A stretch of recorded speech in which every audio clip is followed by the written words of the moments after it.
안녕하세요. 오늘은 2020년도 주택관리사 회계원리 기출문제 풀이를 진행하도록 하겠습니다. 먼저 문제 1번 자본을 증가시키는 거래는 인데요. 보시면 하나하나씩 보겠습니다. 고객에게 용역을 제공하고 수익을 인식하였다 라고 하면은 1번 같은 경우에는 회계처리가 수익을 인식했다고 하잖아요. 그러면은 매출이라고 하고 금액은 안 났으니까 이렇고, 뭐 여기에는 현금을 쓸 수도 있고 아니면 외상 매출금을 쓸 수도 있겠죠. 차변에는 지금 뭐 대금은 뭘로 받았다라는 내용이 안 났잖아요. 어쨌든 이게 수익이 증가한 거니까 이게 결국에는 자본이 증가가 되는 경우, 자본이 증가하는 것으로 볼 수가 있겠죠. 왜냐하면은 이 매출이 수익 같은 게 증가를 하면은 나중에 이익잉여금, 미처분 이익잉여금 그쪽이 증가를 하잖아요. 그렇기 때문에 1번이 자본을 증가시키는 거래입니다. 2번 주식배당을 결의하였다. 주식배당 결의할 때는 어떤 식으로 나오냐면은 이게 이익잉여금, 미처분 이익잉여금이라고 쓰여 있습니다. 이게 이렇게 줄어들면서 미교부 주식배당, 미교부 주식배당금 이런 식으로 이 미교부 주식배당이라는 그 계정 과목도 자본 항목이에요. 자본 항목이 줄어들면서 자본 항목이 증가를 하였으니까 이게 자본에는 변동이 없는 것이죠. 그리고 3번 유통 중에 자기 회사 주식을 취득하였다. 자기 회사 주식을 취득하였다는 것은 자기 주식이 증가하는 거니까 이렇게 자기 주식 현금으로 취득했다고 가정하겠습니다. 그렇게 가정을 하면 이거는 자본이 감소하는 것이죠. 3번도 아니고요. 4번 소모품 외상으로 구입하였다. 그러면은 소모품 혹은 소모품 B, 이거 자산이나 비용이나 둘 다 처리할 수가 있잖아요. 차변으로는 이렇게 할 수가 있고, 외상으로 구입했다니까 여기는 미지급금 이렇게 회계 처리를 할 수가 있는데요. 이게 자산의 증가로 처리하든 비용의 증가로 처리하든 간에 결국 이거는 자본이 증가하는 거랑은 상관이 없죠. 이 미지급금은 부채잖아요. 부채가 증가하는 거래죠. 그리고 5번 건물을 장부금액보다 낮은 금액으로 처분하였다 하면은 처분 손실이 나오죠. 이거 뭐 건물 줄어들고 여기 제 감누라고 쓰여 있습니다. 감가상각 누계 줄어들면서 예를 들어 현금을 받았다고 칠게요. 현금 XX인데 낮은 금액으로 처분했다니까 처분 손실이 발생을 하는 것이죠. 그러면 보면은 이게 여기 자산 증가고, 근데 여기 감누 이거 줄어드는 거는 자산이 감소하는 거고, 이 처분 손실이라는 거는 비용 증가잖아요. 결국 비용이 증가했다는 거는 자본이 감소하는 거죠. 당기순이익이 줄어드는 거니까 자본 항목 중에서 이익잉여금 쪽이 줄어드는 효과가 나는 거니까 이것도 아니죠. 그래서 결론에 1번의 정답은 1번이 되는 것입니다. 이건 기본적으로 회계처리, 거래의 판로소 어떤 식으로 이루어지는지 아시면 되는 그런 문제입니다. 2번 시산표에 차변금액이 대변금액보다 크게 나타나는 오류에 해당하는 것은? 차변금액이 대변보다 크게 나타나는 오류입니다. 건물 취득에 대한 회계처리가 누락되었다. 건물 취득에 대해서는 건물이 증가를 하면서 뭐 현금 혹은 미지급금 그게 증가를 하잖아요. 근데 이거는 차변이랑 대변이랑 같은 금액이 누락된 거기 때문에 이 차변 금액이 더 크게 나타나는 오류가 아니죠. 2번 차입금 상환에 대한 분개를 한 후 차입금 계정에는 전기를 하였으나 현금 계정에는 전기를 누락하였다 이렇게 나왔잖아요.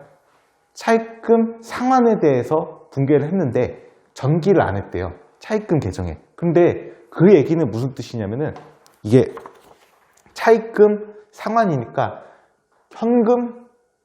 현금이 대변이 나가면서 차입금이 줄어들어야 되잖아요. 원래는 이 회계처리를 했는데 이 전기를 차입금 쪽에만 했고 이 현금 쪽에는 안 했대요. 그러면은 이 차변 잔액만 더 증가를 했고 얘는 대변 쪽에는 누락을 한 거잖아요. 그래서 차변 금액이 대변 금액보다 크게 나타나는 오류에 해당을 하죠. 그래서 그 2번의 정답은 2번인데요. 보시면 3번 현금을 대여하고 차변에는 현금으로 대변에는 대여금으로 동일한 금액을 기록하였다. 동일한 금액을 기록했으니까 아니죠. 4번 미수금 회수에 붕괴를 한 후 미수금 계정에는 전기를 하였으나 현금 계정에는 전기를 누락하였다 라고 되어 있는데 미수금을 회수했대요. 이거는 차입금 상환이랑 반대죠. 미수금 회수인데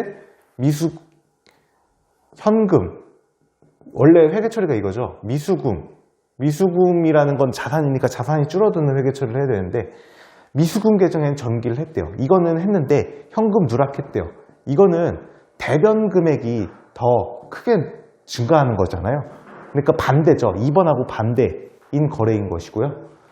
그리고 5번 같은 경우에 처분에 대한 회계 처리를 중복해서 기록했다니까 이게 차변이랑 대변이랑 똑같이 잔액이 되니까 이런 식으로 뭐 한쪽이 크게 나타나는 오류가 아니죠. 그래서 2번의 정답은 2번입니다. 3번 유용한 재무 정보의 질적 특성에 대한 설명으로 옳지 않은 것은 1번 근본적 질적 특성은 목적 적합성과 표현의 충실성이다. 그래서 외우실 때 목표 이런 식으로 외우는 게 되게 좋습니다. 맞는 말이고요.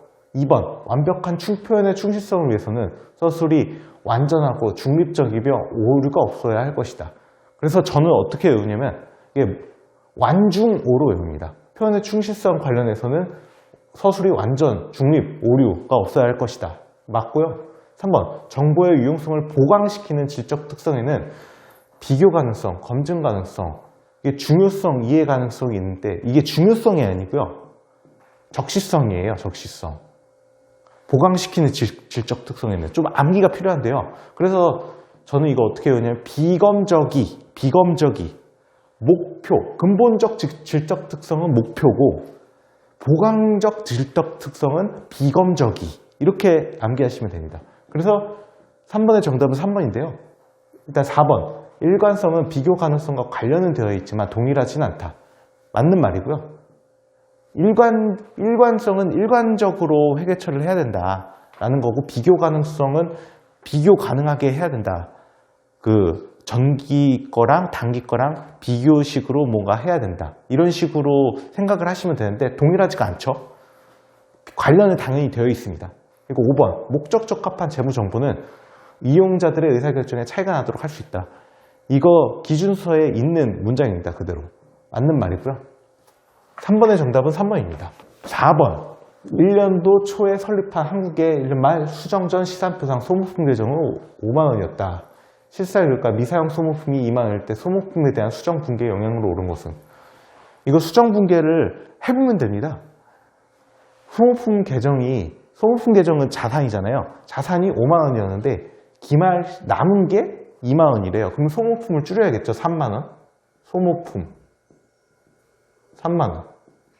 그러면 소모품 비용 계정이 3만원 증가를 합니다. 발생. 이 수정 붕괴거든요. 그러면 정답이 바로 나왔죠. 1번 비용이 3만원 증가한다. 뭐 2번 자본이 3만원 증가한다. 증가 아니라 감소죠. 이익이 2만원 감소한다. 2만원이 아니죠. 3만원이죠. 자산이 3만원 증가가 아니라 감소죠. 부채는 영향이 없죠. 부채하고는.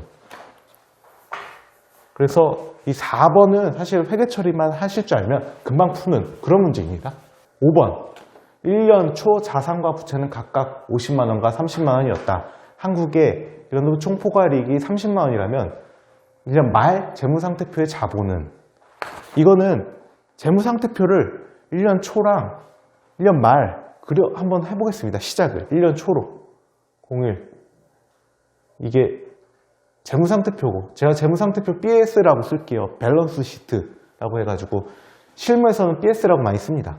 그리고 자산 50만원 부채 대변이 부채죠. 30 그러면 자본은 20만원이겠죠. 기초의 자본은.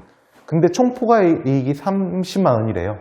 그러면은 여기 자본 항목 중에서 아까 말씀드렸지만 이익, 잉여금, 쪽에 이 손익계산서상 총포괄이익 30만원이 이 잉여금에 추가가 되거든요. 이렇게 30만원. 그래서 이거 20만원과 30만원을 더하면 50만원이죠, 정답이. 그래서 5번의 정답은 5번이 됩니다. 이거는 사실 이 총포괄이익이 자본 항목으로 이게 더해진다라는 사실을 아시면 금방 풀 수 있는 그런 문제입니다. 6번. 1년도 7월 1일 특허권을 96만원, 내용인수 4년, 잔존가치 0에 취득해서 사용하고 있다. 특허권의 경제적 효익이 소비될 것으로 예상되는 형태를 신뢰성 있게 결정할 수 없을 경우 1년도 특허권에 대한 상각비로 인식할 금액은 특허권은 월할 상각한다.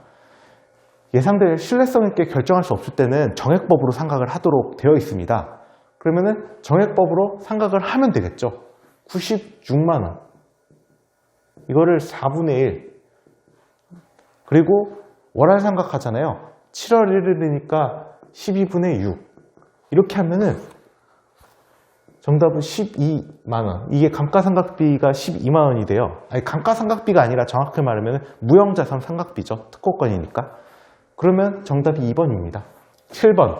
유입가치를 반영하는 측정 기준을 모두 고른 것은? 이것은 좀 암기가 필요한데요. 회계 기준서에 있는 내용인데 유입가치를 반영하는 측정 기준은 딱 두 개가 있어요. 역사적 원가하고 현행 원가 이렇게 딱 두 개 있습니다. 그래서 정답이 2번인데요. 참고로 역사적 원가는 최초에 자산 취득할 때 그 취득 등에 소요되는 원가의 가치, 그거를 역사적 원가라고 하고요. 현행 원가 같은 경우에는 측정일 현재 동등한 자산의 원가로서 측정일에 지급할 대가와 그날에 발생한 거래 원가를 포함한다 라고 해서 사실은 비슷한 맥락인데 이제 세부적으로 들어가면 약간 차이가 있습니다. 그런 것까지는 사실 시험 문제에서는 아실 필요는 없고 유입가치 반영하는 측정 기준에서 역사적 원가하고 현행 원가가 있다. 이 정도는 그냥 암기를 하셔야 될 것 같습니다. 8번. 재무제표에 대한 설명으로 옳지 않은 것은? 각각의 재무제표는 전체 재무제표에서 동등한 비중으로 표시한다. 맞고요.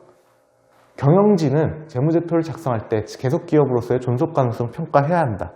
맞습니다. 3번. 기업은 현금 흐름 정보를 제외하고는 발생 기준 회계를 사용하여서 재무제표를 작성한다. 이것도 맞는 내용이죠. 현금 흐름표만 현금 기준으로 작성을 하고 나머지는 다 발생 기준입니다. 4번. 부적절한 회계 정책에 대해서 공시나 주석 또는 보충 자료를 통해 설명하면 정당화될 수 있다. 상식적으로도 틀린 내용이죠. 부적절한 회계 정책에 대해서 공시를 하든 주석을 하든 간에 부적절한 회계 정책은 정당화될 수가 없어요. 그래서 그 실제 거래 사실과 상황에 따라서 적절한 회계 정책을 써야 됩니다. 8번의 정답은 4번이고요. 5번. 재무제표의 목적은 광범위한 정보 이용자의 경제적 의사결정에 유용한 기업의 재무상태, 재무성과와 재무상태 변동에 대한 정보를 제공하는 것이다. 맞는 내용입니다. 9번. 재무상태표에 나타나지 않는 계정은? 이거 거의 1초 만에 풀어야 되는 그런 문제죠. 정답은 5번입니다. 임차료.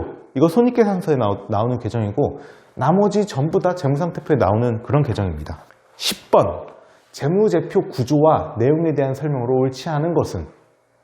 수익과 비용 항목이 중요한 경우 성격과 금액을 별도로 공시한다. 맞는 말이고요. 2번. 유동성 순서에 따른 표시 방법을 적용할 경우 모든 자산과 부채는 유동성 순서에 따라 표시한다. 당연한 내용이죠. 3번. 정상적인 활동과 명확하게 구분되는 수익이나 비용은 당기손익과 기타 포괄손익을 표시하는 보고서에 특별손익 항목으로 표시한다. 이거는 특별손익 항목으로 표시하는 것은 없습니다. 이건 틀린 내용이에요. 3번. 예를 들어 정상적인 활동과 정상적인 영업 활동과 구분되는 수익이나 비용 같은 경우에는 당기순이익, 그러니까 손익계산서에는 영업 외의 손익 항목으로 이렇게 구분해가지고 표시하시면 됩니다. 그래서 10번의 정답은 3번이고요. 4번. 중요한 정보가 누락되지 않는 경우 재무제표의 표시통화를 1000단위나 100만 단위로 표시할 수 있으며 금액단을 공시해야 한다.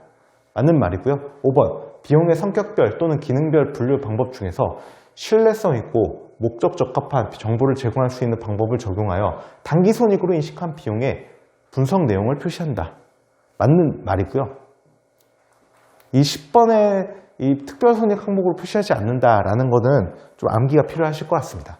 11번, 금융자산에 해당하지 않는 것은, 보시면 이거는 정답이 11번의 정답은 4번 성급비용인데요.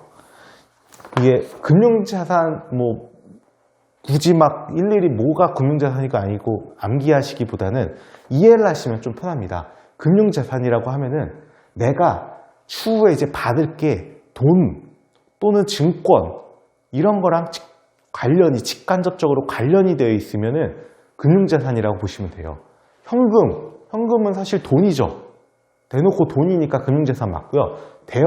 대여금이라고 하면은 내가 돈을 빌려줬는데 나중에 돈을 받을 그런 권리잖아요.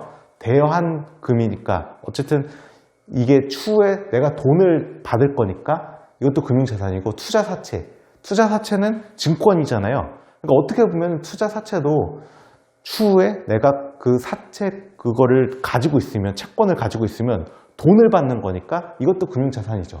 매출채권은 상품이나 제품, 재고자산을 판매했을 때 혹은 그 용역을 제공했을 때 매출채권이라는 개정이 나오는데 추후에 돈으로 받을 거잖아요.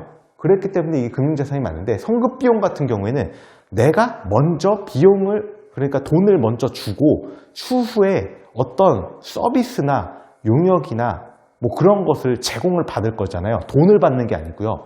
그러니까 이게 금융자산에 해당하지 않는 겁니다. 그런 식으로 이제 이해를 하시면 되지, 일일이 현금, 대여금, 투자자산, 매출채권 이게 다 금융자산이다, 뭐는 금융자산 아니다, 이런 식으로 하는 것보다는 제가 말씀드렸던 것처럼 받을 게 돈이다 그러면은 금융자산이다라고 이해를 하시는 게 더 쉽습니다. 12번, 1년 말 형제장부상 당좌예금 계정 잔액은 22,500원으로 은행 측 예금 잔액 증명서상 금액과 일치하지 않는 것으로 나타났다. 이들 잔액이 일치하지 않는 원인이 다음과 같을 때 차이 조정 전 은행 측 예금 잔액 증명서상 금액은, 해가지고 쭈루룩 있죠. 이거는 은행 계정 조정 푸는 방법은 비교를 하면 됩니다. 회사, 은행, 12월 말 기준 애초에 당좌예금 계정 잔액, 회사 측 잔액이 22,500원이라고 되어 있죠. 그 은행 측은 지금 모르니까 X라고 놓겠습니다. 그리고 하나씩 보겠습니다. 은행 미기입 예금. 은행이 미기입했죠. 기입하지 않은 거니까 여기다가 하셔야겠죠. 미기입 예금. 그러니까 더해줘야겠죠. 올바른 걸로 하면. 하나씩 따라가면 됩니다. 기발행 미인출 수표.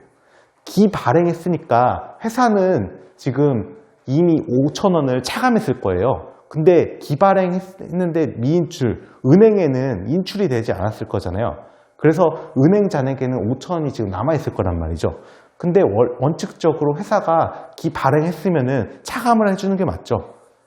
그래서 미인출, 인출, 수표, 은행 측에다가 5,000원을 이렇게 빼줍니다. 그리고 회사에 미통지된 입금액, 여기 은행 측에는 입금액이 3,000원이 반영이 되어 있는데 회사에 미통지됐으니까 미통지, 입금, 이거는 더해줘야겠죠. 3,000원. 은행으로부터 통보받지 못한 이자 수익 더해줘야겠죠. 은행에는 이미 반영이 되어 있겠지만 회사는 통보를 못 받았으니까 장부에는 안 적혀 있을 거잖아요. 은행 수수료, 또 은행 수수료는 차감을 해줘야겠죠. 은행 수수료 200. 이렇게 하면은 여기 회사 측 올바른 잔액이 나올 거잖아요. 이게 25,600원 이렇게 나오고요. 그러면은 올바른 잔액은 둘이 일치를 해야 되니까 25,600원이에요. 그러면은 이걸 역산을 하면 되죠. 이 X는 X 더하기 2,000원 마이너스 5,000 하면 25,600원 이렇게 나오는데, 그러면 X는 28,600원 이렇게 나옵니다. 그래서 정답이 4번이 되는 것이죠. 이거는 하나하나씩 이런 식으로 적용을 하시면은 금방 푸실 수 있는 그런 문제입니다. 13번. 액면 금액이 100만 원인 사채를 발행해서 매년 말 이자를 지급하고 삼각후 원가로 측정하고 있다. 사채 관련된 자료가 할 때 표시이자율은? 표시이자율을 구하는 건데요. 보통 사채 생각하는 건 그림을 그리는 게 가장 쉽습니다. 보시면 사채 발행 금액이 875650. 여기 지금 만기가 안 나와 있으니까 제가 타임라인은 그리고 있지 않는데요. 이 발행 금액이 있고 유효이자율법으로 생각을 하죠. 그러면은 875650에다가 유효이자율 곱하면 87,565 565원. 이렇게 이게 이자, 지금 사채를 발행한 거니까 이자 비용이겠고, 지금 이 표시 이자는 X인데 상가액이 37565잖아요. 그러니까 87565에서 87565에서 X를 빼면 이게 상가액이에요. 37,565. 그러면 X는 5만 원이죠. 5만 원.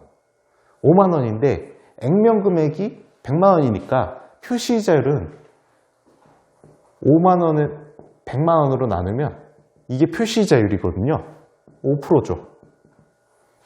그래서 정답은 2번이 되겠습니다. 이거는 굉장히 사채 문제 중에서는 좀 쉬운 편에 속하는 그런 문제입니다. 14번. 1년 초 매출 채권에 대한 손실 충당금은 5,000원이다.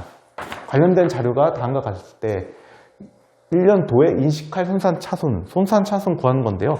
하나하나씩 제가 좀 해보겠습니다. 이거는 일단 초의 손실 충당금이 5,000원이라고 하고요. 그 다음에 3월 2일 단기 예상 매출한 7,500원의 매출채권이 회수 불가능한 것으로 판명이 되었다.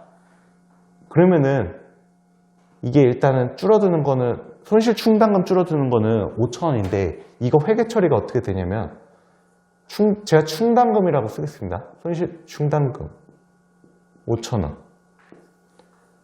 그 매상 매출채권을 떨궈야겠죠. 제가 매출채권을 줄여서 매채라고 쓰겠습니다. 이게 7,500원인데 나머지 2,500원 이게 손상 차손이죠. 2,500원. 그리고 6월 3일 정기 손실 충당금으로 손상 처리한 매출채권 1,000원이 회수되었다. 여기 회수가 되었대요.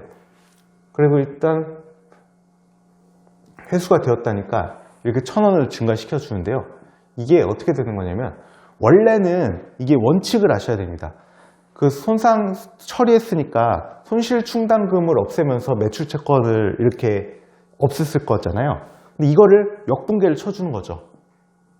매출채권을 원래는 1,000원 이렇게 하면서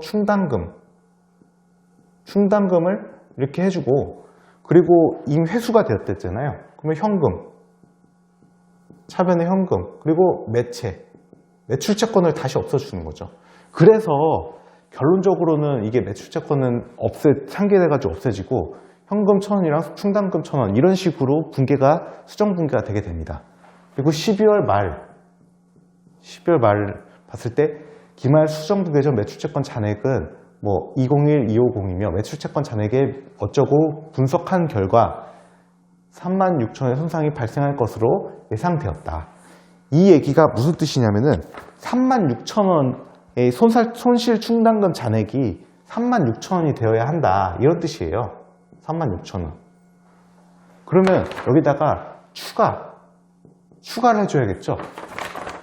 5,000원. 처음에 5,000원이었잖아요. 충당금이. 근데 5,000원을 없앴다가 다시 1,000원이 증가를 했으니까 36,000원이 잔액이 되려면 여기 35,000원이 돼야겠죠.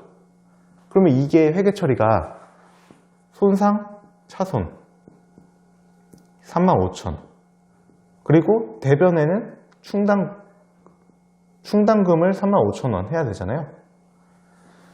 이렇게 하시면 되는데 문제가 인식할 손상 차손이니까 여기 2,500원 플러스 35,000원 이거니까 37,500원이죠. 그래서 정답이 5번입니다. 이거는 사실 차근차근 하면 금방 푸실 수 있는 그런 문제입니다. 15번 한국은 12월 1일 상품 매입대금 3만원에 대해 당좌 수표를 발행하여 지급하였다. 당좌 수표 발행 당시 당좌예금 잔액은 18,000원이었고 당좌 차월 한도액은 2만원이었다. 12월 20일 거래처로부터 매출채권 2만원의 당좌예금으로 입금되었을 때 회계처리로 오른 것은, 지금 12월 20일 회계처리를 하는 건데 사실은 12월 1일 거부터 차근차근 하셔야 이 회계처리를 할 수가 있어요. 그래서 12월 1일 거부터 하겠습니다. 1일 당좌 수표를 발행해서 지급을 했대요. 상품 매입대금에 대해서. 그 얘기는 매입대금 외상 매입금을 없애야겠죠. 외상 매입금. 이게 매입 채무로 쓰셔도 됩니다. 매입 채무. 없애고 3만원. 없애면서 이때 발행 당시 당좌예금 잔액이 18,000원이었고 당좌 차월 한도액이 2만원이라고 돼 있잖아요. 이거 어떤 식으로 하셔야 되냐면, 일반적으로 이런 게 없으면 그냥 여기다 당좌 예금 해가지고 3만원 이렇게 쓰실 수도 있는데, 지금 여기 딱 조건이 나와 있잖아요. 당좌 예금이 18,000원 잔액이 있다고 하니까 없애야 될 건 18,000원까지만 없앨 수가 있고요. 나머지는 당좌 차월로 쓰셔야 돼요. 당좌 예금 계좌 잔액은 어디 한도가 마이너스가 되면 당좌 차월이 되는 거고, 플러스가 되면 당좌 예금으로 되는 그런 계정이기 때문에 이런 거 조건이 중요합니다. 이런 식으로 회계 처리가 됐죠. 1일날. 그러면 20일날 만약에 매출채권이 당좌 예금으로 입금이 됐대요. 그럼 매출채권으로 매체라고 쓰겠습니다. 2만원. 이건 없애는데 당좌 예금으로 입금이 됐잖아요. 근데 마이너스가 지금 당좌 차월이 12,000원이 되어 있으니까 먼저 이것부터 없애줍니다. 당좌 차월 12,000원. 그럼 8,000원이 다시 당좌 예금이 되는 거예요. 당좌 예금 8,000원. 그래서 이 회계 처리를 찾아주시면 되는데요. 잘 찾아보면은 이거에 대한 거는 정답이 4번이 되는 것이죠. 그래서 이거는 핵심이 당좌 예금, 당좌 차월 어떻게 회계 처리를 하냐, 이 조건에 따라서 회계 처리 잘 할 수 있냐, 이런 거를 물어보는 겁니다. 16번 유형자산 회계 처리에 대한 설명으로 옳은 것은, 1번 기업이 판매를 위해 1년 이상 보유하며 물리적 실체가 있는 것은 유형자산으로 분류한다.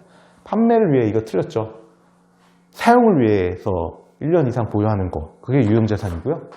2번 유형자산과 관련된 산출물에 대한 수요가 형성되는 과정에서 발생하는 초기 가동 손실은 취득원가에 포함한다.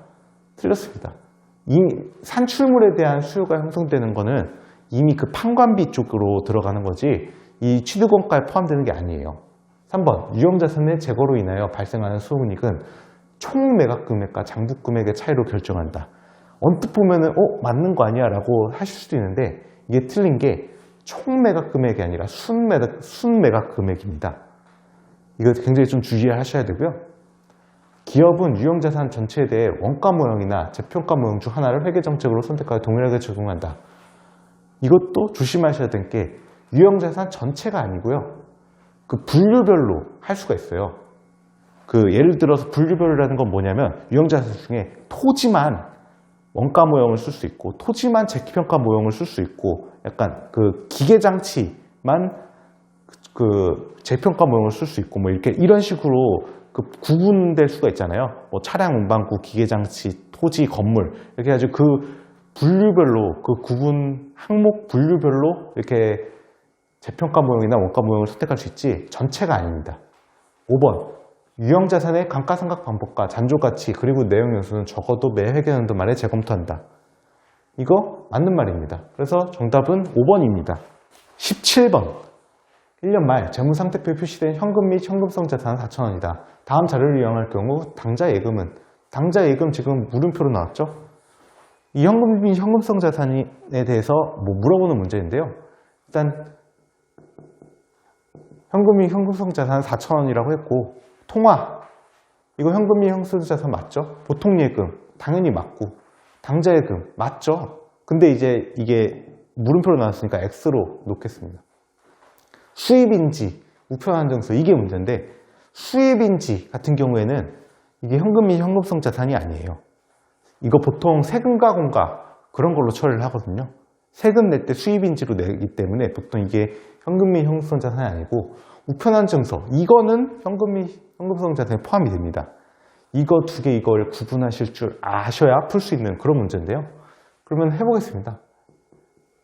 300 그리고 당좌예금 X고 우편한 증서 500원이잖아요. 그러면 이거를 X를 풀면 3,000원이 나오죠. 그래서 정답은 3번이 됩니다. 18번 1년 7월 초 한국은 토지와 건물을 240만 원에 일괄 취득하였다. 취득 당시 토지의 공정가치는 216만 원이고 건물의 공정가치는 72만 원이었으며 건물을 본사 사업으로 사용하기로 하였다. 건물에 대한 자료가 다음과 같을 때 1년도에 인식할 감가상각비는 건물에 대해서 원가 모형 적용하고 월할 상각한다 되어 있는데, 이거 아셔야 될 게 이게 먼저 토지는 상각을 안 하고 건물만 상각 대상이잖아요. 그걸 먼저 아셔야 됩니다. 그리고 이 공정가치 났으니까 공정가치 비율로 건물의 취득원가를 구하면 되겠죠. 그러면 건물 취득원가 먼저 구하겠습니다. 취득원가는 일괄 취득했으니까 240만 원 곱하기 여기 공정가치 나와있죠? 토지 공정가치 더하고 72만 원 건물 공정가치 분의 건물 공정가치 분이죠. 그러면 이 건물 취득원가가 60만 원이 나와요. 그러면 감가상각비 구할 수 있겠죠. 감가비라고 쓰겠습니다. 60만 원 건물 취득원가에다가 잔존가치 6만 원이죠. 그리고 연수합계법 어떻게 쓰는지 아셔야 되는 문제인데 내용에서 5니까 이게 5, 4, 3, 2, 1 밑에 더하고 위에는 5이면서 월할 삼각해야 되죠. 7월 초니까 6개월이죠. 6개월 12분의 6 이렇게 하면 이게 감가상각비가 나오는데요. 이게 9만 원 나옵니다. 그래서 정답이 1번이 되는 것이죠.